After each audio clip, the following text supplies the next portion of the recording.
السلام عليكم ورحمة الله وبركاته.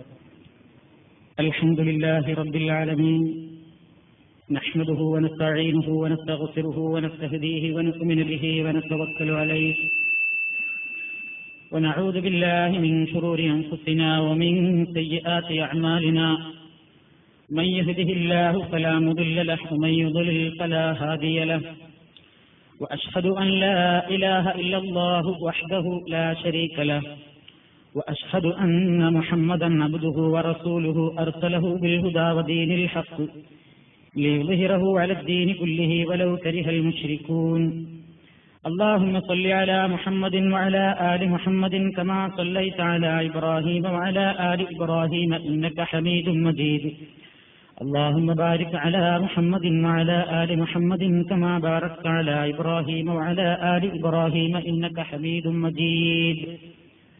أما بعد فإن خير الحديث كتاب الله وخير الهدي هدي محمد صلى الله عليه وسلم، وشر الأمور محدثاتها وكل محدثة بدعة وكل بدعة ضلالة.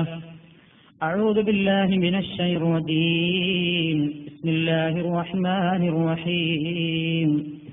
قالوا يا شعيب أصلاتك تأمرك أن نترك ما يعبد آباؤنا أو أن نفعل في أموالنا ما نشاء إنك لأنت الحليم الرشيد.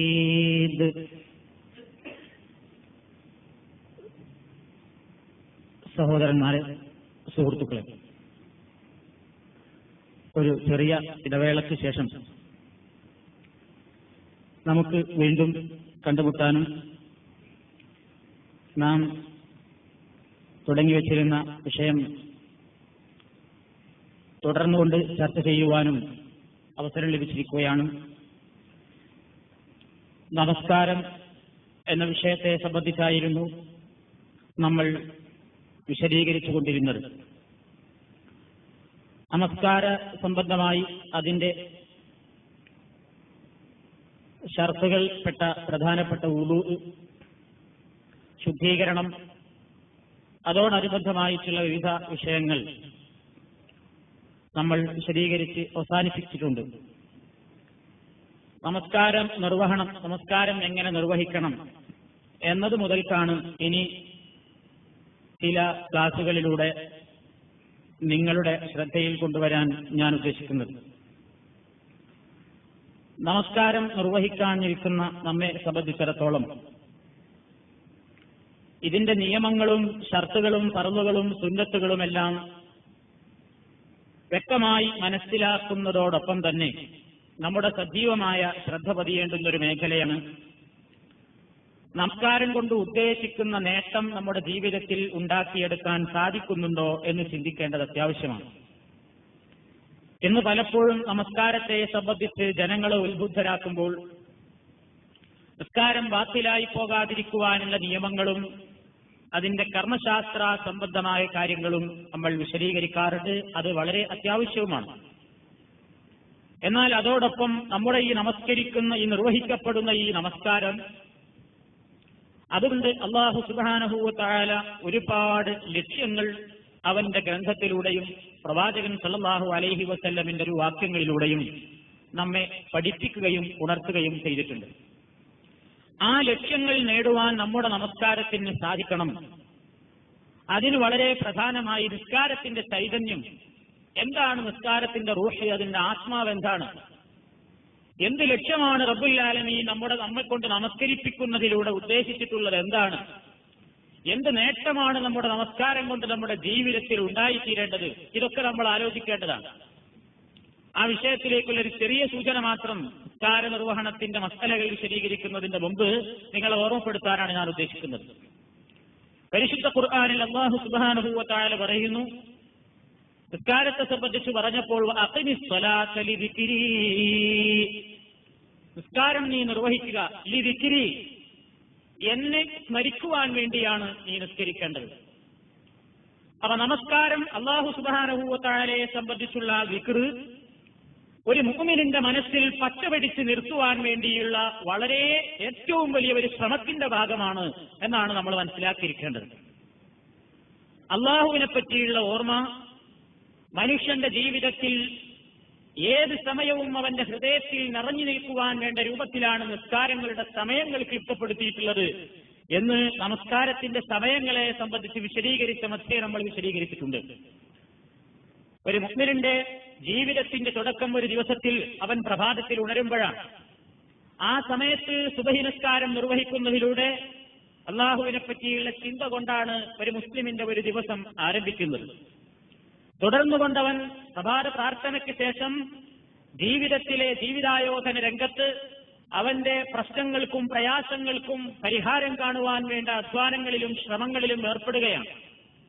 അങ്ങനെ കുറച്ചങ്ങോട്ട് മണിക്കൂറുകൾ തള്ളി നീക്കപ്പെടുമ്പോൾ ഈ ഒരുപാട് പ്രശ്നങ്ങളും പ്രയാസങ്ങളും വിഷമങ്ങളും അതേപോലെ തന്നെ മനുഷ്യന്റെ വിശ്വാസങ്ങളെ തകർക്കുകയും പൈശാചികമായ വലയത്തിൽ പെട്ടുപോകാൻ ഏറിയ സാധ്യതകൾ നിലനിൽക്കുകയും ചെയ്യുന്ന ഈ ലോകത്താണ് നമ്മൾ പ്രവർത്തിച്ചുകൊണ്ടിരിക്കുന്നത്.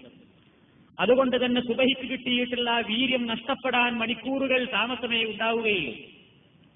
അതാകുമ്പോഴേക്ക് വീണ്ടും നമ്മുടെ മനസ്സിൽ അള്ളാഹുവിനെ സംബന്ധിച്ചുള്ള സ്മരണ അരക്കിത്തുറപ്പിക്കുവാൻ ഉച്ചനേരത്തതാ വീണ്ടും നിസ്കാരത്തിന് വരാൻ വേണ്ടിയുള്ള ആഹ്വാനം പള്ളിമിനാരങ്ങളിൽ നിന്ന് നമ്മൾ കേൾക്കുന്നു. ഉച്ചസമയത്ത് അള്ളാഹുവിന്റെ മുമ്പിൽ പോയി 4 റക്അത്ത് നമസ്കരിച്ച് വീണ്ടും നമ്മൾ അള്ളാഹുവിനോടുള്ള കരാറ് പുതുക്കുകയാണ്. എന്താണ് നിസ്കാരത്തിൽ നമ്മൾ പറഞ്ഞുകൊണ്ടിരിക്കുന്നത് എന്ന് വിശദമായി നമുക്ക് പ്രതിപാദിക്കേണ്ടതുണ്ട്. കാരണം നിസ്കാരത്തിന്റെ ആത്മാവ് തന്നെ അതാണ്. പറയുന്നത് എന്താണെന്ന് മനസ്സിലാക്കിക്കൊണ്ട് നിസ്കരിക്കുമ്പോഴേ നമ്മുടെ ജീവിതത്തിൽ അത് സ്പർശിക്കുകയുള്ളൂ. കാരണം പരിശുദ്ധ ഖുർആൻ ആദ്യ കാലഘട്ടത്തിൽ മദ്യം നിരോധിക്കുന്നതിന്റെ മുമ്പ്, പരിപൂർണമായി നിരോധിക്കുന്നതിന്റെ മുമ്പ് പരിശുദ്ധ ഖുർആൻ പറഞ്ഞു, വിശ്വാസികളെ ലാ തഖറബുസ് സ്വലാത്ത വഅൻതും സുകാറാ ഹത്താ തഅലമൂ മാ തഖൂലൂന, വിശ്വാസികളെ നിങ്ങൾ നിസ്കാരത്തെ സമീപിക്കരുത് സുകാറ, നിങ്ങൾ ലഹരി ബാധിച്ചവരായ നിലയിൽ. എന്താണ് അതിന് അല്ലാഹു അവിടെ കാരണം പറഞ്ഞത്? ഹത്താ തഅലമൂ മാ തഖൂലൂന, നിങ്ങൾ പറയുന്നത് എന്താണെന്ന് നിങ്ങൾക്ക് മനസ്സിലാകണം. അപ്പൊ മദ്യപിക്കരുത് എന്നതിന് മദ്യം നിരോധിക്കപ്പെടുന്ന ആ കാലത്തിന്റെ മുമ്പ് തന്നെ റബ്ബുൽ ആലമീൻ കാരണം പറഞ്ഞത്, നിസ്കരിക്കാൻ നിൽക്കുമ്പോൾ നിങ്ങൾ പറയുന്നത് എന്താണെന്ന് നിങ്ങളുടെ ഹൃദയവുമായി നിങ്ങളുടെ നിസ്കാരത്തിന് ബന്ധമുണ്ടാവില്ല. മദ്യപിച്ചാൽ നമ്മളിങ്ങനെ പറയുന്നുണ്ട്, ഹൃദയത്തിൽ തട്ടുന്നില്ല. അപ്പൊ ഇന്ന് നമ്മുടെ നിസ്കാരമോ, ഇന്നത്തെ നമ്മുടെ നിസ്കാരം നമ്മൾ മദ്യപിക്കാതെ തന്നെ നമുക്ക് ഒരു തരം ലഹരി ബാധിച്ചതുപോലെയാണ്. ഹൃദയത്തിൽ തട്ടാതെ വെറും നാവുകൊണ്ടുള്ള പ്രാർത്ഥനകൾ മാത്രം. ഇതിന് സമ്പൂർണമായി പരിഹാരം കാണുവാനോ നിർദ്ദേശിക്കുവാനോ നമുക്ക് സാധ്യമല്ല. കാരണം അല്ലാഹു സുബ്ഹാനഹു വ തആലയുടെ മഹത്തായ ഫദ്ലും തൗഫീഖുമാണ് നിസ്കാരത്തിൽ തക്ബീറത്തുൽ ഇഹ്റാം നിർവഹിച്ചത് മുതൽ സലാം വീട്ടുന്നത് വരെ ശ്രദ്ധ അതിൽ തന്നെ കേന്ദ്രീകരിച്ച് കിട്ടുക എന്നുള്ളത് ഒരു വലിയ നിഅമത്താണ്, ഒരു വലിയ ഫദ്ലാണ്, ഒരു വലിയ ഔദാര്യമാണ്. അതിനുവേണ്ടി അള്ളാഹുവിനോട് തേടുക എന്നതിൽ കവിഞ്ഞ് പ്രത്യേകിച്ച് നിർദ്ദേശിക്കാനൊന്നുമില്ല. പക്ഷേ ഒരു പരിധി വരെ നമുക്ക് നമ്മുടെ ശ്രദ്ധ നമ്മുടെ നിസ്കാരത്തിൽ എന്താണ് പറയുന്നത് എന്നതിലേക്ക് തിരിച്ചു കിട്ടാൻ ഒരേ ഒരു വഴിയേയുള്ളൂ. നിസ്കാരത്തിൽ നമ്മൾ നിർവഹിച്ചു കൊണ്ടിരിക്കുന്ന പ്രാർത്ഥനകളും സൂറത്തുകളും അതേപോലെ തന്നെ സൂറത്തുൽ ഫാത്തിഹയും നിസ്കരിച്ചു കൊണ്ടിരിക്കുമ്പോൾ നമ്മൾ ചൊല്ലുന്ന ദിക്റുകളും ദുആകളും ഒക്കെ എന്താണെന്ന് മൊത്തത്തിലെങ്കിലും മനസ്സിലാക്കുകയും, അതൊരു ക്ലാസ് കേൾക്കുമ്പോൾ ഇങ്ങനെ കേട്ടുപോയാൽ പോരെ, നിങ്ങൾ വൃത്തിയായി ശ്രദ്ധയോടുകൂടെ തന്നെ അത് പഠിക്കുകയും കഴിവിന്റെ പരമാവധി ഞാൻ ഈ നിസ്കാരം നിർവഹിക്കുന്നതിൽ ഞാൻ പറയുന്ന പ്രാർത്ഥനകളുടെയൊക്കെ അർത്ഥം മനസ്സിലാക്കൽ എനിക്ക് വളരെ അത്യാവശ്യമാണ് എന്ന ചിന്തയോടുകൂടെ തന്നെ വീണ്ടും വീണ്ടും ആവർത്തിച്ചത് പഠിക്കുകയും ചെയ്യണമെന്ന് നിങ്ങളെ ഓർമ്മപ്പെടുത്തുകയാണ്. എന്തുകൊണ്ടെന്നാൽ മനസ്സിൽ അർത്ഥമറിഞ്ഞുകൊണ്ടൊരു കാര്യം പറയുമ്പോഴും അർത്ഥമറിയാതെ എന്തൊക്കെയോ ചില കാര്യങ്ങൾ പറയുമ്പോഴും നമ്മുടെ മനസ്സും ഈ പറയുന്ന കാര്യങ്ങളുമായി വല്ലാത്തൊരു ബന്ധമുണ്ടാകാറുണ്ട് എന്ന് നമ്മുടെയൊക്കെ അനുഭവങ്ങളാണ്. ഒരു ഉദാഹരണം നോക്കൂ. നിസ്കാരത്തിൽ തന്നെ നമ്മൾ അള്ളാഹുവിനോട് എത്രയോ ഗൗരവതരമായ കാര്യങ്ങളെ സംബന്ധിച്ച് രക്ഷ ചോദിക്കുന്നുണ്ട്. അതേ നമുക്ക് നിസ്കരിക്കുമ്പോൾ ഒരു പക്ഷേ കണ്ണുനീര് വരാറില്ല. അത്തഹിയാത്തിൽ നമ്മൾ അള്ളാഹുവിന്റെ മുമ്പിൽ റുക്കൂഴിന്റെയും രണ്ട് സുജൂദിന്റെ ഇടയിലുള്ള ഇരുത്തത്തിൽ നമ്മൾ പ്രാർത്ഥിക്കുന്നുണ്ട്, സുജൂദിൽ പ്രാർത്ഥിക്കുന്നുണ്ട്, നൃത്തത്തിൽ പ്രാർത്ഥിക്കുന്നുണ്ട്, പല സമയത്തും പ്രാർത്ഥിക്കുന്നുണ്ട്. പക്ഷേ അതേ കാര്യം തന്നെ നിസ്കാരത്തിന്റെ ശേഷം നമ്മൾ നമുക്കറിയാവുന്ന ഭാഷയിൽ അള്ളാഹുവിനോട് പറഞ്ഞുകൊണ്ടിരിക്കുമ്പോൾ കണ്ണിൽ നിന്ന് നമ്മൾ അറിയാതെ തന്നെ കണ്ണുനീര് വരാറില്ലേ? മാനസികമായി മറ്റു സ്ഥലങ്ങളിലേക്കൊന്നും ശ്രദ്ധ പോകാതെ അതിൽ തന്നെ ശ്രദ്ധ കേന്ദ്രീകരിക്കാൻ നമുക്ക് സാധിക്കാറില്ലേ? എന്തുകൊണ്ടാണ് അങ്ങനെ സാധിക്കുന്നത്? പറയുന്ന കാര്യവും നമ്മുടെ മനസ്സുമായിട്ടപ്പോൾ ബന്ധം സ്ഥാപിച്ചു കഴിയുന്നുണ്ട്. റബ്ബേ എന്റെ രോഗം സുഖപ്പെടുത്തണേ എന്നൊരാള് ആത്മാർത്ഥമായി പറയുമ്പോൾ അത് അവന്റെ മനസ്സിൽ തട്ടുന്നുണ്ട്. പടച്ചവനെ എന്റെ മരണം നല്ല നിലയിലാക്കണമേ എന്ന് പറയുമ്പോൾ ഒരുപാട് മരണങ്ങൾ കാണുന്ന നമ്മൾ ആ മരണങ്ങളുടെ ഇടയിൽ റബ്ബേ മുഅ്മിനീങ്ങളുടെ മരണമാക്കണേ എന്ന് പറയുമ്പോൾ മനസ്സിൽ തട്ടും. എന്തുകൊണ്ട്? പറയുന്ന വിഷയവും നമ്മുടെ നാവും തമ്മിൽ അവിടെ ബന്ധം സ്ഥാപിച്ചു കഴിഞ്ഞു. ഇതേപോലെ നമ്മുടെ നിസ്കാരത്തിൽ നമ്മൾ പറയുന്ന കാര്യങ്ങൾ എന്താണ്? ഞാൻ വജ്ഹത്ത് ചൊല്ലുമ്പോൾ അള്ളാഹുവിനോട് എടുക്കുന്ന പ്രതിജ്ഞ എന്താണ്? സൂറത്തുൽ ഫാത്തിഹയിലൂടെ റബ്ബുൽ ആലമീന്റെ മുമ്പിൽ ഞാൻ കൈകെട്ടി നിന്നുകൊണ്ട് പറയുന്നത് എന്താണ്? റുക്കൂഴിൽ ഞാൻ എന്റെ നാഥനെ പുകഴ്ത്തുന്നത് എങ്ങനെയാണ്? സുജൂദിൽ ഞാൻ എന്താണ് പറയുന്നത്, പ്രാർത്ഥിക്കുന്നത്? ഇടയിലിരുത്തത്തിൽ ഞാൻ എന്താണ് പ്രാർത്ഥിക്കുന്നത്? അത്തഹിയാത്തിൽ ഞാൻ റബ്ബിനോട് ഏതൊക്കെ കാര്യങ്ങളിൽ നിന്നാണ് രക്ഷ ചോദിക്കുന്നത് എന്നെങ്കിലും ചുരുങ്ങിയ ഒരു വിവരം നമ്മുടെ മനസ്സിൽ എപ്പോഴും ഉണ്ടാവുകയും ഇത് എപ്പോഴും ആവശ്യമെന്ന് പറഞ്ഞാൽ 5 നേരം നിർവഹിക്കപ്പെടുന്ന ഒരു കാര്യമായതുകൊണ്ട് നമ്മൾ എപ്പോഴും ആ ശ്രദ്ധയോടുകൂടെ നിർവഹിക്കണം. അപ്പോഴേ അത് അള്ളാഹുവിനെ പറ്റിയുള്ളൊരു ദിക്ർ നമ്മുടെ മനസ്സിലുള്ളൊരു സ്വാധീനമായി തീരുകയുള്ളൂ. അതാണ് അള്ളാഹു ഉദ്ദേശിക്കുന്നത്. അഖിമിസ് സ്വലാത്ത ലിദിക്രി, എന്നെ സ്മരിക്കുവാൻ വേണ്ടി നീ നിസ്കാരം നിർവഹിക്കുക. അതിനാണ് 5 നേരം ക്ലിഷ്ടപ്പെടുത്തിയത്. ഞാൻ പറഞ്ഞു, ഉച്ചയ്ക്ക്, അതേപോലെ തന്നെ വൈകുന്നേരം, പിന്നെ അസ്തമിക്കുന്നതോടുകൂടെ, പിന്നെ രാത്രി, അതിന്റെ എല്ലാ അർത്ഥത്തിലും ഇരുൾ മൂടിക്കഴിയുന്ന ദിവസത്തിന്റെ അവസാന സമയത്തും. ഇങ്ങനെ എല്ലാ സമയത്തും മനുഷ്യന്റെ മനസ്സിൽ ഇങ്ങനെ അള്ളാഹിനെ പറ്റിയുള്ള ഓർമ്മ ഉണ്ടാക്കണം. എന്തായി അള്ളാഹുവിനെ പറ്റിയുള്ള ഓർമ്മ? നിസ്കരിക്കുന്ന ഒരു മനുഷ്യനെ സംബന്ധിച്ചിടത്തോളം ഇനി അള്ളാഹു മറ്റൊരു സ്ഥലത്ത് പറയുന്നു എന്തിനു വേണ്ടി നിസ്കരിക്കണം. ഇന്ന സ്വലാത്ത തൻഹാ അനിൽ ഫഹ്ശാഇ വൽ മുൻകർ. ഇന്ന സ്വലാത്ത, നിശ്ചയമായും നമസ്കാരം, തൻഹാ, അത് നഹി ചെയ്യുന്നു, തടയുന്നു, വിരോധിക്കുന്നു, അനിൽ ഫഹ്ശാഇ വൽ മുൻകർ, നീചവും നികൃഷ്ടവും വെറുക്കപ്പെടുന്നതുമായ എല്ലാ കാര്യങ്ങളിൽ നിന്നും മനുഷ്യനെ തടയുന്നതാണ് തീർച്ചയായും നമസ്കാരം. അല്ലാഹു തആല ശക്തിയായ തരത്തിൽ തന്നെ പറഞ്ഞിരിക്കുകയാണ്. നിസ്കാരം അതിന് പര്യാപ്തമാണ് എന്ന് പടച്ചവൻ പറയുന്നു. അപ്പൊ നമ്മുടെ ജീവിതത്തിൽ ഇത് മാറ്റം വരണമെങ്കിൽ നിസ്കരിക്കുന്ന ഒരു മനുഷ്യന് കളവ് പറയാൻ കഴിയില്ലത്രേ. ശരിക്ക് നിസ്കരിക്കുന്ന ഒരു മനുഷ്യന് അനാവശ്യങ്ങൾ സംസാരിക്കാൻ കഴിയില്ല. ശരിക്ക് നമസ്കരിക്കുന്ന ഒരു മനുഷ്യന് അനാവശ്യങ്ങൾ, ഹറാമായ ഒരു സ്വത്തവന് തിന്നാൻ കഴിയില്ല. അവന്റെ ജീവിതത്തിൽ മുഴുക്കെ മാറ്റം വരാൻ കാരണമായി തീരുന്നത്, അല്ലെങ്കിൽ തീരേണ്ടത് നിസ്കാരമാണ്. ശത്രുക്കൾ വരെ ഒരു കാലത്ത് ഇതിനെ സംബന്ധിച്ച് മനസ്സിലാക്കിയിരുന്നു എന്നാണ് ഖുർആനിൽ നമുക്ക് മനസ്സിലാക്കുവാൻ സാധിക്കുന്നത്. ആ സമൂഹങ്ങളിലും നിസ്കാരമുണ്ടായിരുന്നു എന്ന് നിങ്ങൾക്കറിയാം. ഇത് മുഹമ്മദ് നബി സല്ലല്ലാഹു അലൈഹി വസല്ലമിന്റെ ഉമ്മത്തിന് മാത്രമായിരുന്നില്ല നിസ്കാരം. രൂപ, ഭാവ, വിശേഷണങ്ങളിൽ വ്യത്യസ്തമായ സമീപനങ്ങളും അതേപോലെ തന്നെ രൂപങ്ങളുമൊക്കെ ഉണ്ടായിട്ടുണ്ടെങ്കിലും എല്ലാ പ്രവാചകന്മാർക്കും നിസ്കാരമുണ്ടായിരുന്നു എന്നാണ് ഖുർആനിൽ എന്ന് തന്നെ നമുക്ക് മനസ്സിലാക്കുവാൻ സാധിക്കുന്നത്. അങ്ങനെ ശുഐബ് നബി അലൈഹി സ്വലാത്തു വസ്സലാം മദിയൻ, ഇലാ മദിയന അഖാഹും ശുഐബ, അല്ലാഹു ഖുർആനിൽ പറയുന്നു. മദിയൻ പ്രദേശത്തേക്ക്, മദിയൻ നിവാസികളിലേക്ക് നിയോഗിക്കപ്പെട്ട മഹാനായ ഒരു പ്രവാചകന്റെ പേരാണ് ശുഐബ് നബി അലൈഹി സ്വലാത്തു വസ്സലാം. ആ പ്രവാചകൻ വരുന്ന കാലത്ത് ആ ജനതയിൽ ശിർക്കിന് പുറമെ ഉണ്ടായിരുന്ന ചില കുഴപ്പങ്ങളും പ്രശ്നങ്ങളും ഉണ്ടായിരുന്നു. അതായത് സാമ്പത്തിക മേഖലയിൽ ഏറ്റവും വലിയ പ്രശ്നങ്ങളും അതേപോലെ തന്നെ അരാജകത്വവും നിറഞ്ഞു നിന്നിരുന്ന ഒരു സമൂഹത്തിലേക്കാണ് ശുഐബ് നബി അലൈഹി സ്വലാത്തു വസ്സലാം നിയോഗിക്കപ്പെടുന്നത്. അദ്ദേഹം വന്നിട്ടന്ന് ജനങ്ങളോട് 2 കാര്യമാണ് ഊന്നിക്കൊണ്ട് പറഞ്ഞത്. ഒന്ന്, ശിർക്കിന്റെ കാര്യം പറഞ്ഞു. അള്ളാഹുവിനെ മാത്രം ആരാധിക്കുകയും നിങ്ങൾ ആരാധിക്കുന്ന സകല ദൈവങ്ങളെയും കൈയൊഴിക്കുക. രണ്ടാമതായി അദ്ദേഹം പറഞ്ഞത് ഔഫുൽ കൈല വൽ മീസാന വലാ തബ്ഖസുൻ നാസ അശിയാഅഹും വലാ തഅസൂ ഫിൽ അർളി മുഫ്സിദീൻ. നിങ്ങൾ അളക്കത്തിലും തൂക്കത്തിലൊന്നും കുറവ് വരുത്തരുത്. ജനങ്ങൾക്ക് നൽകേണ്ടുന്ന അവകാശങ്ങൾ പിടിച്ചു വെക്കരുത്. നാട്ടിൽ കുഴപ്പങ്ങളും പ്രശ്നങ്ങളും ഉണ്ടാക്കിക്കൊണ്ട് അരാജകത്വം സൃഷ്ടിക്കരുത്. ഫിത്നയും ഫസാദും ഉണ്ടാക്കരുത് എന്നൊക്കെ പറഞ്ഞ് അദ്ദേഹം ഇങ്ങനെ തന്റേതായ ശൈലിയിൽ റബ്ബിന്റെ വഹീ പ്രകാരം ഇങ്ങനെ സംസാരിച്ചു കൊണ്ടിരിക്കുമ്പോ നാടുകാർക്കിടയിൽ ഇങ്ങനെ മാറ്റം വന്നു. ജനങ്ങൾക്കിടയിൽ ശുഐബ് നബി അലൈഹി സ്വലാത്തു വസ്സലാമിന്റെ അനുയായികൾക്കിടയിൽ മാറ്റങ്ങൾ വരാൻ തുടങ്ങുകയാണ്. ആ സമയത്ത് അദ്ദേഹത്തിന്റെ ശത്രുക്കൾ ചോദിക്കുന്ന ചോദ്യം, ഖാലൂ യാ ശുഐബു അസ്സലാത്തുക തഅ്മുറുക അൻ നത്രുക മാ യഅ്ബുദു ആബാഉനാ ഔ അൻ നഫ്അല ഫീ അംവാലിനാ മാ നശാ ഇന്നക ലഅൻതൽ ഹലീമുർ റശീദ്.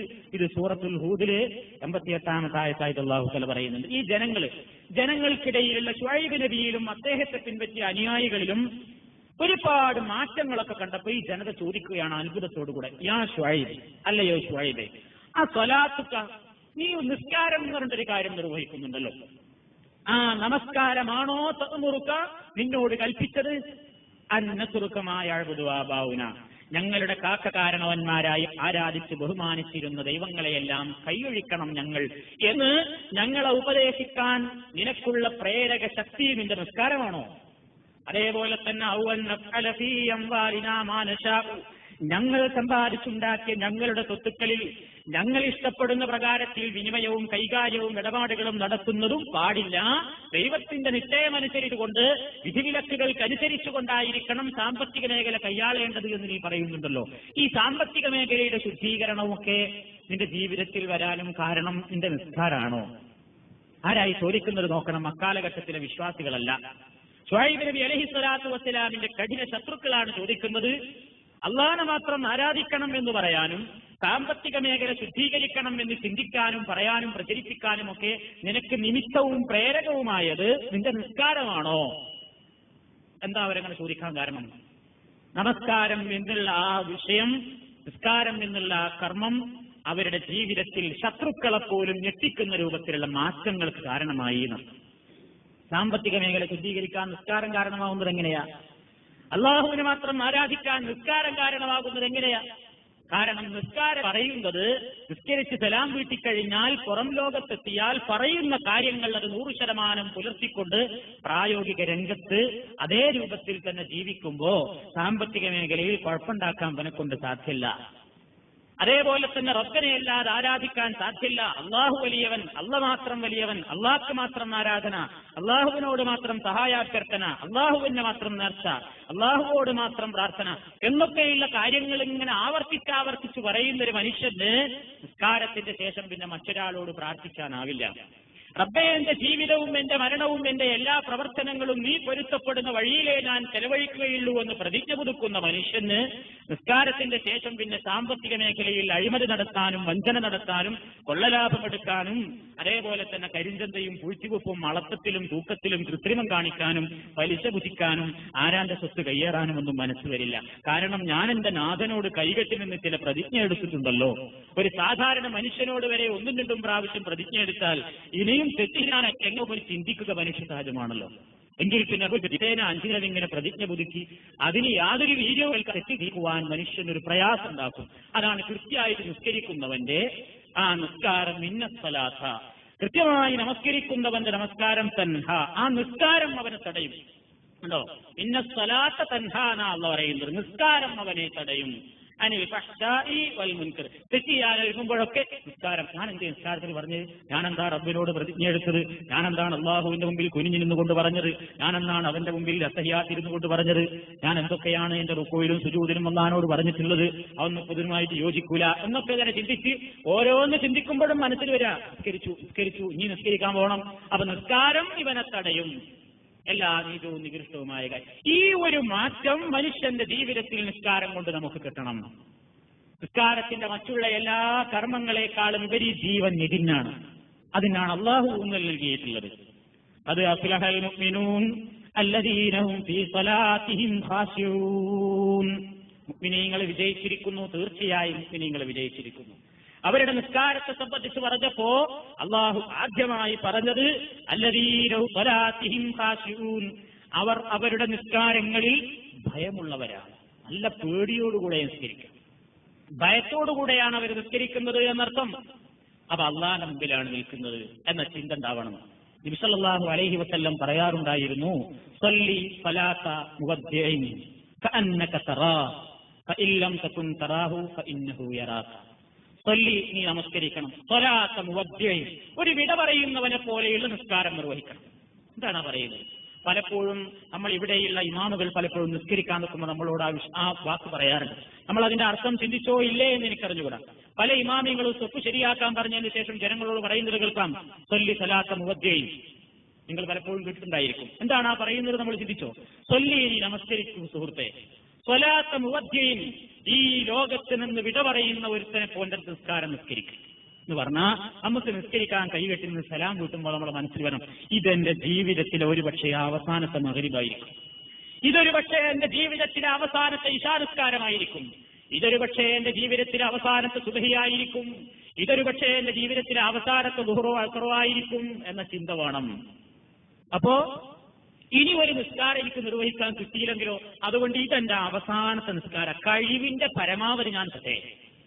അത് നിന്റെ ചിന്തക്ക് ഒരിത്തിരി അതിൽ അടിയുറപ്പിച്ച് നിർത്താൻ നിനക്ക് സാധിക്കും. അതാണ് സല്ലി സലാത്ത മുവദ്ദിൻ, വിട പറയുന്നവനെ പോലത്തെ നിസ്കാരം. നീ പോകേണ്ടി ദുനിയാവ് നിന്റെ അവസാനത്തെ പ്രാർത്ഥനയാണ്. ഇനി നിനക്ക് ചാൻസ് ഇല്ല എന്ന വിചാരത്തോടു കൂടെ തന്നെ നിർവഹിച്ചോ. കഅന്നക തറാഹു, നീ റബ്ബുൽ ആലമീനെ കാണുന്നുണ്ട് നിന്റെ മുമ്പിൽ എന്ന് ചിന്തിച്ചോ. നീ അവനെ കാണുന്നില്ലെങ്കിലും റഹ്മാനായ റബ്ബ് നിന്നെ കാണുന്നുണ്ട്, അവനിപ്പോ നിന്നെ നോക്കിക്കൊണ്ടിരിക്കുകയാണ് എന്ന ചിന്താഗതിയോടുകൂടെ നീ നിസ്കാരം നിർവഹിച്ചോ എന്ന് റസൂലുള്ളാഹി പല സമയങ്ങളിലും പറയാറുണ്ടായിരുന്നു എന്ന് ഹദീസുകൾ നമുക്ക് മനസ്സിലാക്കുവാൻ സാധിക്കും. അപ്പൊ ഇതാണ് നിസ്കാരവും നമ്മുടെ ജീവിതവുമായിട്ട് ചില ബന്ധങ്ങളുണ്ട്. ആദ്യം നമുക്ക് സാധിക്കണം നമ്മുടെ നിസ്കാരം കൊണ്ട്. അതിന് നമുക്ക് നമ്മുടെ ക്ലാസുകൾ ഉപകരിക്കണം. അതിന് നമുക്ക് നമ്മുടെ പഠനങ്ങൾ പര്യാപ്തമാവണം. അതിന് വേണ്ടത് എന്താണെങ്കിൽ നമ്മൾ ചെയ്യണം എന്നർത്ഥം. വെറും കുറെ ക്ലാസ് കേട്ടു, കുറെ കാസറ്റുകളിൽ നിസ്കാരത്തെ പറ്റിയായി, കുറെ കാസറ്റുകളിൽ പരലോകമായി, അല്ലെങ്കിൽ നോമ്പിനെ പറ്റി കുറെ കാസറ്റുകളായി. അതുകൊണ്ട് നമുക്ക് കാര്യമായ ഗുണമൊന്നുമില്ല. ഇതിൽ പറയുന്ന കാര്യങ്ങൾ നിത്യേന നമ്മുടെ ജീവിതത്തിൽ ഓരോ നിമിഷവും ബന്ധപ്പെടുന്ന പ്രശ്നങ്ങളാണ്. ഒന്നാമതായി ഞാൻ നിങ്ങളോട് ആവർത്തിച്ച് ഓർമ്മപ്പെടുത്തുന്നു എന്റെ സഹോദരന്മാരോട്, നിസ്കാരത്തിൽ നമ്മൾ എന്താണ് പറയുന്നതെന്നെങ്കിലും നമ്മൾ മനസ്സിലാക്കണം. ഹത്താ തഅലമൂ മാ തഖൂലൂൻ, നിങ്ങൾ പറയുന്നത് എന്താണെന്ന് നിങ്ങൾക്ക് മനസ്സിലാവണം എന്നുള്ള പറഞ്ഞില്ലേ. പറയുന്നത് എന്താ നമുക്ക് തിരിയണം. നമ്മളെന്താ അള്ളാഹുവിന്റെ മുമ്പിൽ നിന്നിട്ടാ പറയുന്നത്. അപ്പോഴേ നമ്മുടെ ജീവിതത്തിൽ അതിനൊരു മാറ്റമൊക്കെ ഉണ്ടാവുകയുള്ളൂ. നമുക്കറിയാത്തൊരു ഭാഷയിൽ നമ്മൾ ഇങ്ങനെ എഴുതി ഒപ്പിട്ട് പോകുന്നതോട് വലിയ കാര്യമൊന്നുമില്ല. എന്താ എഴുതി ഒപ്പിട്ടെന്ന് മനസ്സിലാവണ്ടേ, എങ്കിലല്ലേ അതിനെതിരെ ചെയ്യുമ്പോൾ ഒരു പേടി ഉണ്ടാവുക. അതുകൊണ്ട് പറയുന്നത് എന്താ അള്ളാഹിനോട് ഞാൻ പറയുന്നത്, എന്ത് പ്രതിജ്ഞയാണ് ഞാൻ പുതുക്കുന്നത്, എന്തൊക്കെയാണ് ഞാൻ ചൊല്ലി പറഞ്ഞത് എന്നൊക്കെ ഒരു ബോധം നമുക്കുണ്ടാകാൻ നിങ്ങൾക്ക് ഉപകരിക്കും. അതിന് എന്റെ കഴിവിന്റെ പരമാവധി നമ്മൾ നിസ്കാരത്തിൽ തക്ബീറത്തുൽ ഇഹ്റാം മുതൽ സലാം വീട്ടുന്നത് വരെ നമ്മൾ നിർവഹിച്ചുകൊണ്ടിരിക്കുന്ന പ്രാർത്ഥനകൾ എന്റെ കഴിവിന്റെ പരിധിയിൽ ഒതുങ്ങി നിന്നുകൊണ്ട് ഞാൻ നിങ്ങൾക്ക് മുമ്പിൽ വിശദീകരിക്കുന്നതാണ്. നിങ്ങളത് പഠിക്കണം, അതിനെപ്പറ്റി കൂടുതൽ ചിന്തിക്കണം. കൂടുതൽ നമ്മുടെ നമസ്കാരം തഖ്വയുള്ള, ഖുശൂഉള്ള, ഭക്തിയുള്ള, ഭയമുള്ള നിസ്കാരമാക്കി തീർക്കാൻ വേണ്ടി ശ്രമിക്കണം എന്ന് ആമുഖമായി സൂചിപ്പിച്ചുകൊണ്ട് നിസ്കാര നിർവഹണത്തിന്റേതായ വിഷയങ്ങളിലേക്ക് നാം പ്രവേശിക്കാം. ഒന്നാമതായി നമ്മൾ നിസ്കാരത്തിന് വേണ്ടി നിൽക്കുന്നത് വരെയുള്ള വിഷയങ്ങൾ നമ്മൾ വിശദമായി എന്ന് പറഞ്ഞിട്ടുണ്ട്. ഇനി നമുക്ക് തുടങ്ങാനുള്ള അതിന്റെ ഉദുവും എല്ലാം പറഞ്ഞിട്ടുണ്ട്, സഫ് ക്രമീകരണം എല്ലാം പറഞ്ഞിട്ടുണ്ട്. ഇതാണ് എന്റെ ഓർമ്മ. ഇനി നമുക്ക് തുടങ്ങാനുള്ള നിസ്കാരം ആദ്യമായി നിർവഹിക്കപ്പെടുന്നത് തക്ബീറത്തുൽ ഇഹ്റാം കൊണ്ടാണ്. ഈ തക്ബീറത്തുൽ ഇഹ്റാം എന്ന് പറയുന്നത് അല്ലാഹു അക്ബർ എന്ന് പറഞ്ഞുകൊണ്ട് കൈ ഉയർത്തിക്കൊണ്ട് കൈ താഴ്ത്തി വെക്കുന്നതിനാണ് തക്ബീറത്തുൽ ഇഹ്റാം എന്ന് നമ്മളെല്ലാം പറയുന്നത്. ഇതിന്റെ മുമ്പായി ഏതൊരു കർമ്മത്തിനും അത്യാവശ്യവും അനിവാര്യവുമായിട്ടുണ്ടായിരിക്കേണ്ടുന്ന ഒരു ഘടകമുണ്ട്. അതില്ലെങ്കിൽ ഒന്നും ശരിയാവില്ല. നിസ്കാരം എന്ന് മാത്രമല്ല, നിസ്കാരത്തെപ്പറ്റി മാത്രമല്ല, മഹാനായ നബി കരീം സല്ലല്ലാഹു അലൈഹി വസല്ലം പറഞ്ഞിട്ടുള്ളത് മൊത്തത്തിലാണ്. ഇന്നമൽ അഅ്മാലു ബിന്നിയ്യാത്ത് ഇന്നമാ ലികുല്ലി ഇംറിഇൻ മാ നവാ. ഇന്നമൽ അഅ്മാൽ, തീർച്ചയായും കർമ്മങ്ങൾ മുഴുവനും, എല്ലാ കർമ്മങ്ങളും ബിന്നിയ്യാത്ത്, ഉദ്ദേശത്തിനനുസരിച്ച് മാത്രമാകുന്നു. ഇന്നമാ ലികുല്ലി ഇംറിഇൻ മാ നവാ, ഏതൊരു മനുഷ്യനും അവൻ എന്താണ് ഉദ്ദേശിച്ചതെങ്കിൽ അതാണ് ലഭിക്കുക. അപ്പൊ അതുപോലെ നിസ്കാരം അള്ളാഹുവിന്റെ പൊരുത്തത്തിന് വേണ്ടിയുള്ളതാണ്. അപ്പൊ അള്ളാഹ്ക്ക് വേണ്ടി നിസ്കരിക്കുന്നു എന്നുള്ള നിയ്യത്ത് ഇതിന് ആവശ്യമാണ്. അപ്പൊ നിയ്യത്തിനെ സംബന്ധിച്ച് തന്നെ നമുക്ക് ചില കാര്യങ്ങൾ പറയാനുണ്ട്. നിയ്യത്ത് എന്ന് പറയുമ്പോൾ സ്വാഭാവികമായും നമ്മുടെ മനസ്സുകളിലേക്ക് കയറി വരാറുള്ളത്, നിസ്കരിക്കാൻ വേണ്ടി പോയി നിന്നിട്ട് ഉസല്ലി ലില്ലാഹി തആല ഉസല്ലി ഫർദു സ്വലാത്തുൽ ളുഹ്ർ അർബഅ റകഅത്തിൻ മുതവജ്ജിഹൻ ഇലാ കഅബത്തി ശരീഫ അദാഅൻ എന്നൊക്കെ പറഞ്ഞിട്ട് ഒരുപാട് നമ്മൾ പറയാറുണ്ട്. വാസ്തവത്തിൽ ഞാൻ വുദൂഇന്റെ നിയ്യത്തിനെ സംബന്ധിച്ച് പറഞ്ഞപ്പോൾ വിശദീകരിച്ചത് കൊണ്ട് ഞാൻ കൂടുതൽ പറയുന്നില്ല. മഹല്ലു നിയ്യത്തി അൽ ഖൽബു എന്നുള്ളത് സർവാംഗീകൃതമായ ഒരു തത്വമാണ്. മഹല്ലു നിയ്യത്തി എന്ന് പറഞ്ഞാൽ നിയ്യത്തിന്റെ സ്ഥാനം അൽ ഖൽബു, ഹൃദയമാകുന്നു. നാവിൽ അതിന് സാധ്യമല്ല. നാവും അതുമായിട്ട് ബന്ധമില്ല എന്നർത്ഥം. എങ്കിലല്ലേ പിന്നെ പറയേണ്ടതുള്ളൂ. നിയ്യത്ത് എന്ന് പറഞ്ഞാൽ തന്നെ കരുതുക എന്നാണ്. നാവ് കൊണ്ട് കരുതുക എന്ന് പറയില്ല, നാവ് കൊണ്ട് പറയലാണ്, ഹൃദയം കൊണ്ട് മനസ്സുകൊണ്ട് കരുതലാണ്. അപ്പൊ അതുകൊണ്ട് കരുത്താണ്, കരുത്തിന്റെ സ്ഥാനം ഹൃദയമാകുന്നു. നബി സല്ലല്ലാഹു അലൈഹി വസല്ലം عن عائشة رضي الله تعالى عنها قالت كان رسول الله صلى الله عليه وسلم يستفتح الصلاة بالتكبير. ആയിഷ റളിയല്ലാഹു തആല അൻഹ നമ്മളോട് പറയുകയാണ്, നബി സല്ലല്ലാഹു അലൈഹി വസല്ലം നമസ്കാരം ആരംഭിക്കാറുള്ളത് തക്ബീർ, തക്ബീർ കൊണ്ടായിരുന്നു. അല്ലാഹു അക്ബർ ഉച്ചരിച്ചുകൊണ്ടാണ് നിസ്കാരം ആരംഭിക്കാറുള്ളത്. നബി സല്ലല്ലാഹു അലൈഹി വസല്ലമിന്റെ ഒരു സഹാബിയോട് പ്രവാചകൻ, നബിയെ എനിക്ക് നിസ്കാരത്തെ പറ്റി പഠിപ്പിച്ചു തരൂ എന്ന് പറഞ്ഞപ്പോ നബി പറഞ്ഞു, ഇദാ ഖുംത ഇല സ്വലാ, നിസ്കരിക്കാൻ വേണ്ടി നീ അതിനുവേണ്ടി ഒരുങ്ങിയാൽ സമ്പൂർണമായി ഉദു എടുക്കുക. ഇതിലൊക്കെ അഭിമുഖീകരിച്ചുകൊണ്ട് നിൽക്കണം. പിന്നെ നീ തക്ബീർ ചൊല്ലാണ്. നിയ്യത്ത് ചൊല്ലേണ്ട കഴിഞ്ഞില്ല. നിയ്യത്ത് എല്ലാ കർമ്മങ്ങൾക്കും ആവശ്യം നബി പണ്ടേ പറയുകയും ചെയ്തു. നിസ്കരിക്കാൻ നിൽക്കുമ്പോ ഒരു പറയേണ്ടുന്ന ഒരു കാര്യമായിട്ട് നബി സല്ലല്ലാഹു അലൈഹി വസല്ലം അത് പഠിപ്പിച്ചില്ല. പ്രവാചകൻ സല്ലല്ലാഹു അലൈഹി വസല്ലമിന്റെ എല്ലാ കർമ്മങ്ങളും വിശദമായി രേഖപ്പെടുത്തിയിട്ടുള്ള ഒരു ഗ്രന്ഥമാണ് ശൈഖുൽ ഇസ്ലാം ഇബ്നുൽ ഖയ്യിം അൽ ജൗസി അദ്ദേഹത്തിന്റെ സാദുൽ മആദി ഫീ ഹദീ ഖൈറുൽ ഇബാദ് എന്ന പേരിലുള്ള ഒരു പുസ്തകമുണ്ട്, ഒരു കിതാബുണ്ട്. ധാരാളം വോള്യങ്ങളിലുള്ള ഒരു ബൃഹൽ ഗ്രന്ഥമാണ്. ആ ഗ്രന്ഥത്തിൽ അദ്ദേഹം പ്രവാചകൻ സല്ലല്ലാഹു അലൈഹി വസല്ലമിന്റെ ജീവിതത്തിൽ നടന്നിട്ടുള്ള ഓരോ സംഭവങ്ങളും ശരികരിക്കും. ആ കൂട്ടത്തിൽ അദ്ദേഹം പറയുന്നു, കാന സല്ലല്ലാഹു അലൈഹി വസല്ലമ ഇദാ ഖാമ ഇല സ്വലാ ഖാല അല്ലാഹു അക്ബർ. നബി സല്ലല്ലാഹു അലൈഹി വസല്ലം നിസ്കാരത്തിന് വേണ്ടി ഒരുങ്ങിയാൽ, നിസ്കാരക്കാൻ വേണ്ടി നിന്നാൽ അല്ലാഹു അക്ബർ എന്ന് പറയും. വലം യഖുൽ ശൈഅൻ ഖബലഹാ, അത് പറയുന്നതിന്റെ മുമ്പ് റസൂലുള്ള മറ്റൊന്നും പറഞ്ഞിട്ടില്ല. വലാ തലഫദ ബിന്നിയ്യത്തിൽ ബത്ത, ഒരിക്കലും നിയ്യത്ത് റസൂലുള്ള ഉച്ചരിച്ചിട്ടില്ല. വലാ ഖാല, അവിടുന്ന് പറഞ്ഞിട്ടുമില്ല ഉസല്ലി ലില്ലാഹി സ്വലാത്ത കദാ, ഞാനിതാ അല്ലാഹുവിന് വേണ്ടി ഇന്ന നിസ്കാരം നിർവഹിക്കുന്നു, മുസ്തഖ്ബിറൽ ഖിബ്ല, ഖിബ്ലക്ക് അഭിമുഖീകരിച്ചുകൊണ്ട്, 4 റക്അത്ത് 4 റക്അത്ത് ഇമാമിൻ ഇമാമായിട്ടോ മുഅ്മിൻ അല്ലെങ്കിൽ മഅ്മൂമായിട്ടോ. വലാ ഖാല, അവിടുന്ന് പറഞ്ഞിട്ടില്ല അദാ ആയി നിസ്കരിക്കുന്നുവെന്നോ വലാ ഖളാഅൻ ഖളാ ആയി നിസ്കരിക്കുന്നുവെന്നോ പറഞ്ഞിട്ടില്ല. ഈ വക വർത്തമാനങ്ങളൊന്നും തക്ബീറിന്റെ മുമ്പിൽ പറയാറുണ്ടായിരുന്നില്ല. ഇതൊക്കെ പിൽക്കാലത്തുണ്ടായി തീർന്നിട്ടുള്ള അനാചാരങ്ങളാണ് എന്ന് പറഞ്ഞതിന് ശേഷം അദ്ദേഹം പറയുന്നു, ലം യൻഖുൽ അൻഹു അഹദുൻ ഖത്തു. നബി സല്ലല്ലാഹു അലൈഹി വസല്ലമ തങ്ങൾ നിസ്കരിക്കാൻ വേണ്ടി നിൽക്കുമ്പോ ഇത്തരത്തിൽ ഇങ്ങനെ ഉസല്ലി ലില്ലാഹി തആല എന്നിങ്ങനെ നിയ്യത്ത് ഇങ്ങനെ പറയുന്നൊരു സമ്പ്രദായം ബിഇസ്നാദിൻ സഹീഹിൻ വലാ ദഈഫിൻ വലാ മുസ്നദിൻ വലാ മുർസലിൻ ലഫ്ളത്തൻ വാഹിദത്തൻ, സഹീഹായ ഒരു പരമ്പരയിലൂടെയോ പോകട്ടെ ദുർബലമായ ഒരു പരമ്പരയിലൂടെയെങ്കിലുമോ, വലാ മുസ്നദിൻ സനദുള്ള ഒരു പരമ്പരയിലൂടെയോ, വലാ മുർസലിൻ അതല്ലാത്ത ഒരു മുർസലായ പരമ്പരയിലൂടെയോ, ലഫ്ളത്തൻ വാഹിദത്തൻ മിൻഹാ, ഇതിൽ നിന്ന് ഒരൊറ്റ ലഫ്ള് പോലും ഒരൊറ്റ അക്ഷരം പോലും ഇങ്ങനെ നിയ്യത്ത് ചൊല്ലിയതായിട്ട് വന്നിട്ടില്ല. ഈ നബി ചൊല്ലിയിട്ടില്ലെങ്കിൽ സഹാബാക്കിറാം നിർവഹിച്ചിട്ടുണ്ടോ? ബൽ വലാ അൻ അഹദിൻ മിൻ അസ്ഹാബിഹി, മാത്രമല്ല റസൂലുള്ളാഹിന്റെ സഹാബത്തിൽ നിന്ന് ആരും തന്നെ ഇക്കാര്യം ചെയ്തിട്ടില്ല. എന്നാൽ പിൽക്കാലത്താരെങ്കിലും ചെയ്തുവോ? വലസ്തഹ്സനഹു അഹദുൻ മിന താബിഈന, റസൂലുള്ളാഹിന്റെ സഹാബത്തിനെ പിന്തുടർന്നുകൊണ്ട് ജീവിച്ചിട്ടുള്ള താബിഈങ്ങളിൽ നിന്ന് ആരും തന്നെ ഇതൊരു നല്ല ഏർപ്പാടായി പറഞ്ഞിട്ടില്ല.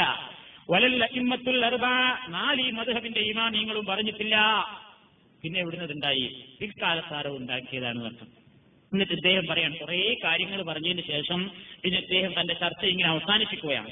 فإن أوجدنا أحد حرفا واحدا منهم في ذلك قبلناه وقابلناه بالتسليم والقبول فإن أوجدنا أحد, നമുക്ക് ആരെങ്കിലും കാണിച്ചു തരികയാണെങ്കിൽ, അദ്ദേഹം പറയുകയാണ്, അദ്ദേഹത്തിന്റെ ആ വിനീതതരം നമുക്കാരെങ്കിലും കാണിച്ചു തരികയാണെങ്കിൽ, ഹർഫൻ വാഹിദൻ അൻഹും ഫീ ദാലിക, നബിയോ സഹാബത്തോ ഈ വിഷയത്തിൽ ഇങ്ങനെ നിയ്യത്ത് ചൊല്ലിപ്പറഞ്ഞതായിട്ട് ഒരക്ഷരമെങ്കിലും ആരെങ്കിലും കാണിച്ചു തരാൻ തയ്യാറാണെങ്കിൽ ഖബൽനാഹു, നമ്മളത് സ്വീകരിക്കുന്നതാണ്, നമ്മളതിനെ സമ്പൂർണമായ മനസ്ഥിതിയോടുകൂടെ നമ്മളതിനെ നേരിട്ട് സ്വീകരിക്കുന്നതാണ് എന്ന് പറഞ്ഞുകൊണ്ടാണ് അദ്ദേഹം ആ ചർച്ച അവസാനിപ്പിച്ചത്.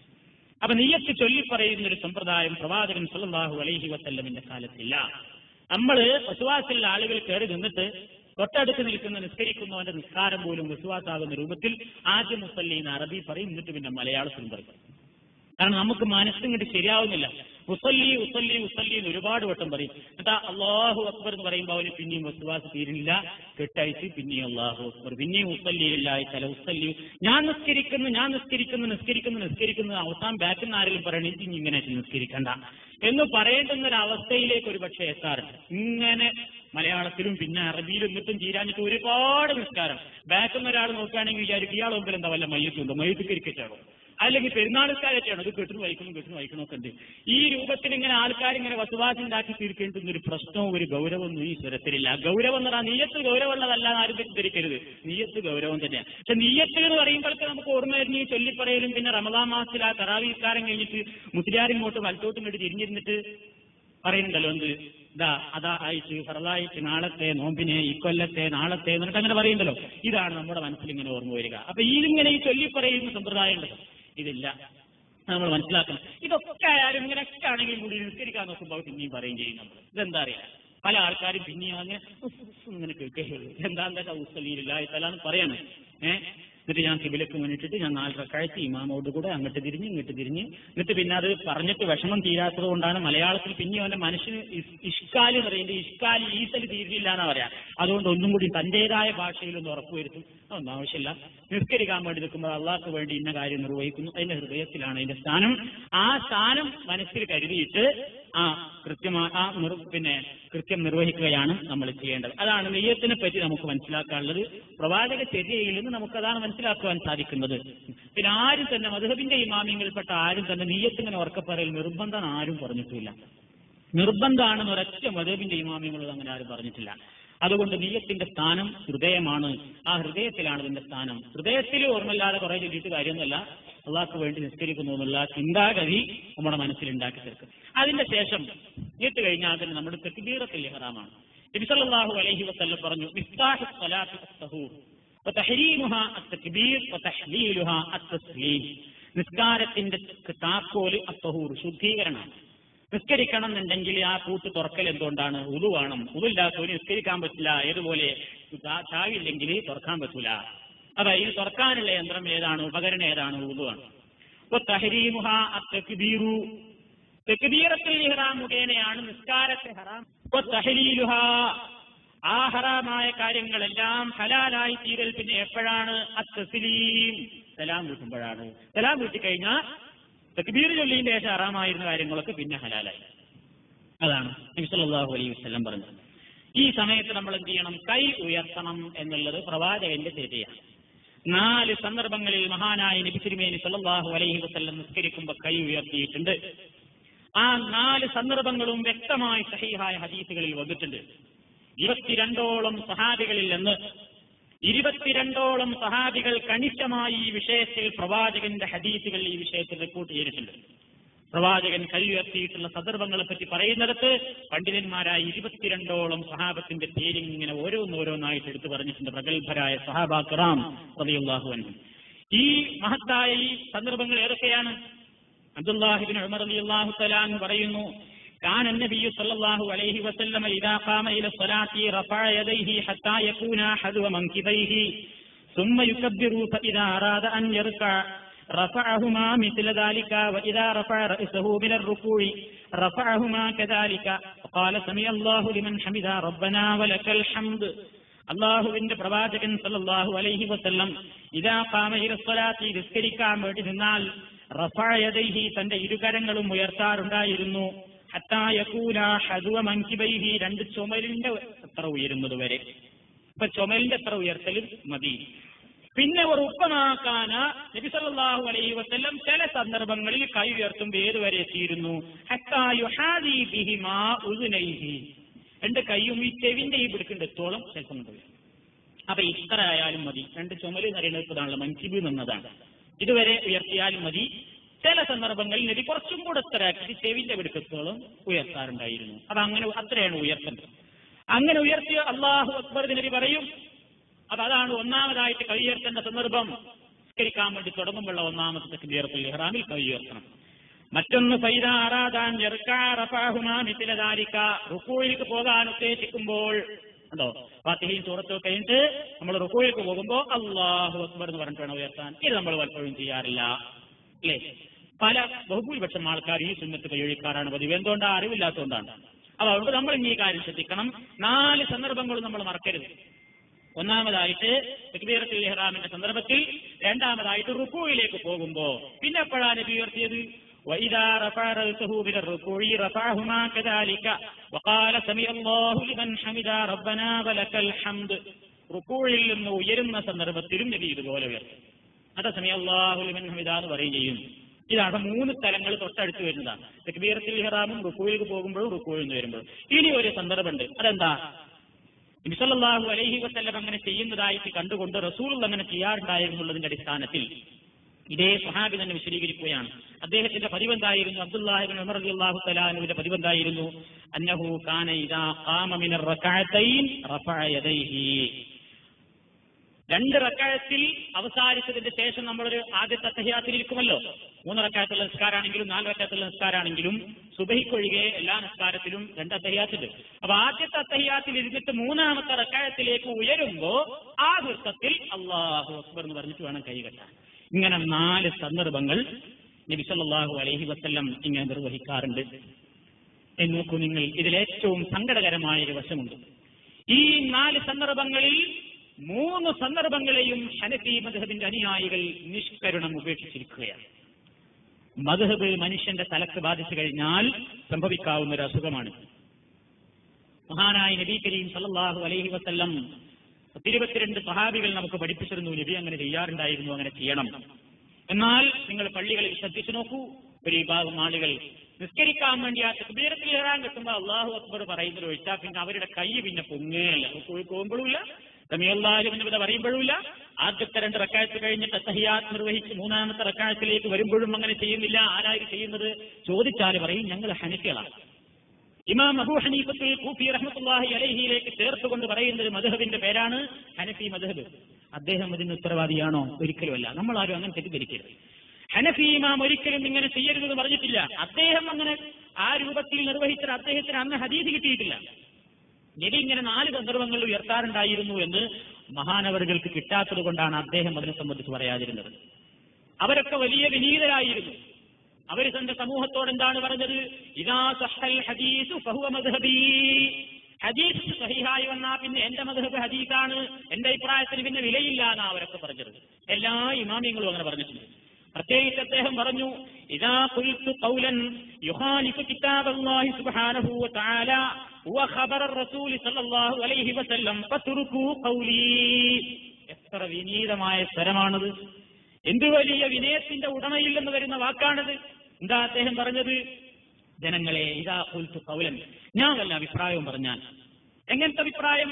ആ അഭിപ്രായവും യുഖാലിഫു കിതാബല്ലാഹി തആല വ ഖബറ റസൂൽ സല്ലല്ലാഹു അലൈഹി വസല്ലം, എന്റെ അഭിപ്രായവും അല്ലാഹുവിന്റെ പരിശുദ്ധ ഖുർആനും പ്രവാചക തിരുമേനി സല്ലല്ലാഹു അലൈഹി വസല്ലമിന്റെ വാക്യങ്ങളും എന്റെ അഭിപ്രായങ്ങളും തമ്മിൽ എതിരാകുന്നുണ്ടെങ്കിൽ, കൂട്ടിമുട്ടുന്ന അവസരം വരുന്നുണ്ടെങ്കിൽ ഞാനത് മനഃപൂർവ്വം പറഞ്ഞതല്ല.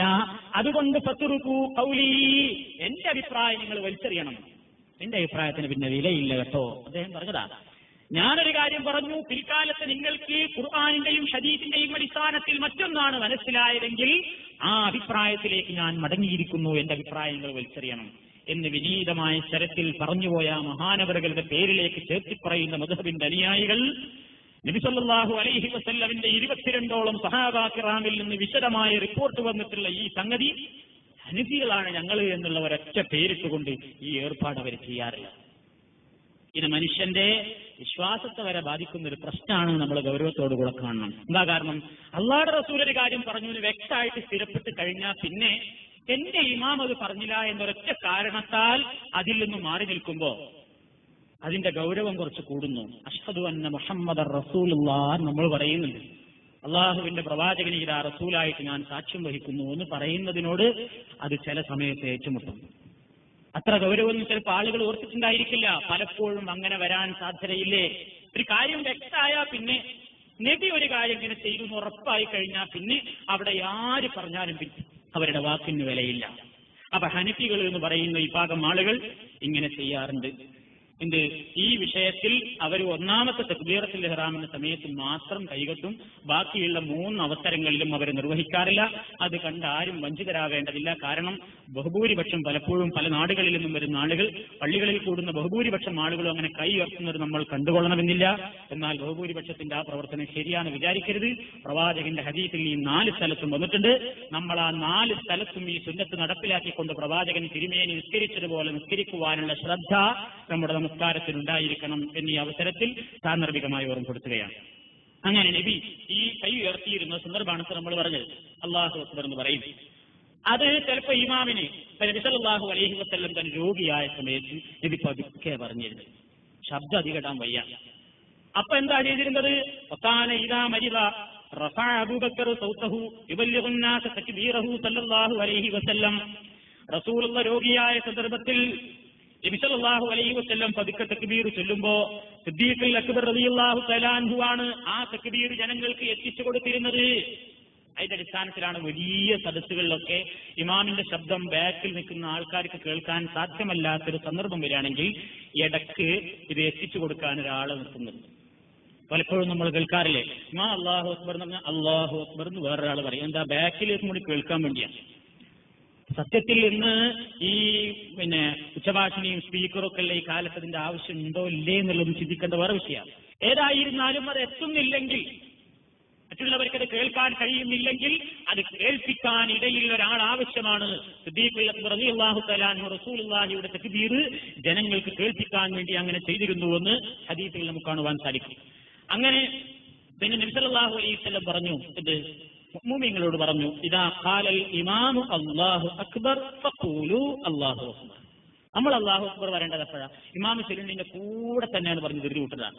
ഇമാം അല്ലാഹു അക്ബർ എന്ന് പറയുന്നതായിട്ട് കേട്ടാൽ ഫഖൂലു അല്ലാഹു അക്ബർ, നമ്മളും അല്ലാഹു അക്ബർ എന്ന് പറയാം. നമ്മൾ അല്ലാഹു അക്ബർ ഉറക്കെ പറയേണ്ടതില്ല, എല്ലാവരും കൂടി അല്ലാഹു അക്ബർ എന്ന് ഉറക്കെ പറയേണ്ട. ഇമാം അല്ലാഹു അക്ബർ എന്ന് പറയുമ്പോൾ മഅ്മൂമീങ്ങൾ അത് പതുക്കെ അല്ലാഹു അക്ബർ എന്ന് പറഞ്ഞുകൊണ്ട് നിർവഹിച്ചാൽ മതി. എപ്പോഴാണ് നബി കൈ ഉയർത്തിയിരുന്നത്? അല്ലാഹു അക്ബർ എന്ന് പറയുന്നതിന്റെ മുമ്പോ പിമ്പോ അല്ലെങ്കിൽ ഒപ്പായിരുന്നോ? ഇതൊക്കെ ഫിഖ്ഹിൽ ഒരുപാട് മസലകളുണ്ട്. നബി സല്ലല്ലാഹു അലൈഹി വസല്ലം വകാന യർഫഉ യദൈഹി താറത്തൻ മഅ തക്ബീരി വതാറത്തൻ ബഅദ തക്ബീരി വതാറത്തൻ ഖബല തക്ബീരി.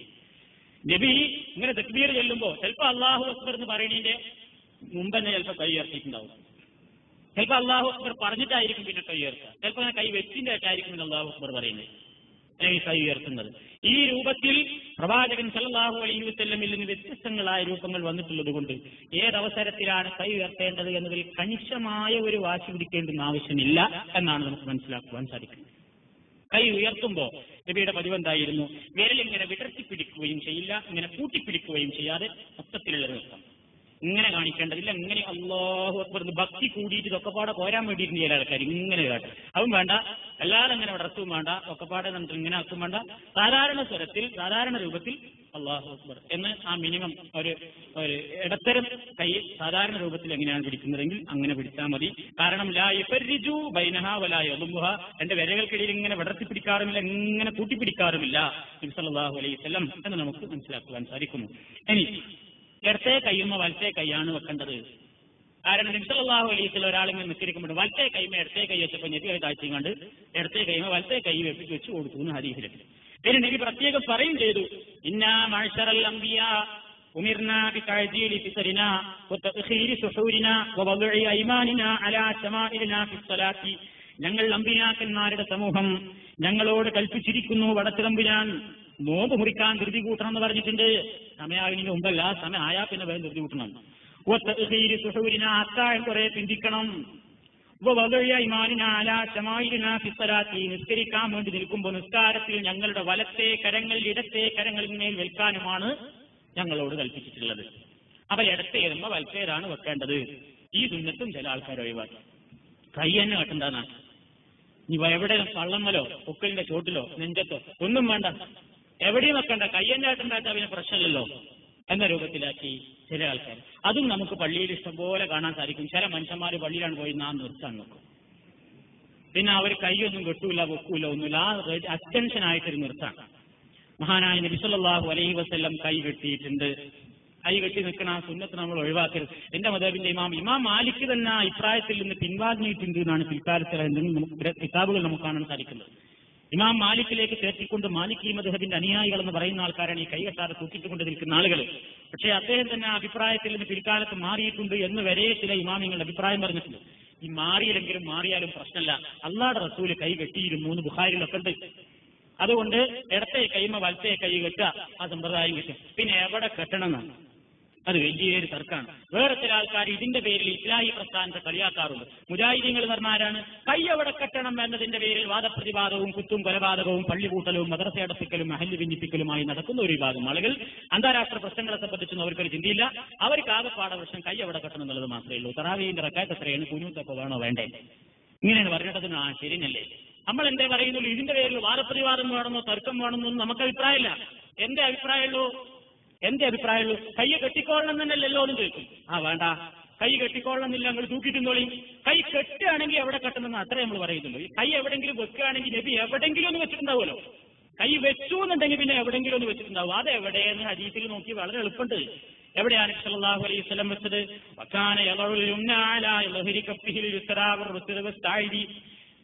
നബി തന്റെ വലത്തെ കൈ വെക്കാറുണ്ടായിരുന്നു. വലാ ലഹരി കഫിഹിൽ ഇത്ര, ഇടത്തെ കൈന്റെ ഇവിടെ വെക്കാം, വറുസുഖി ഇവിടെ വെക്കാം, വസ്താഇദി ഇവിടെയും വെക്കാം.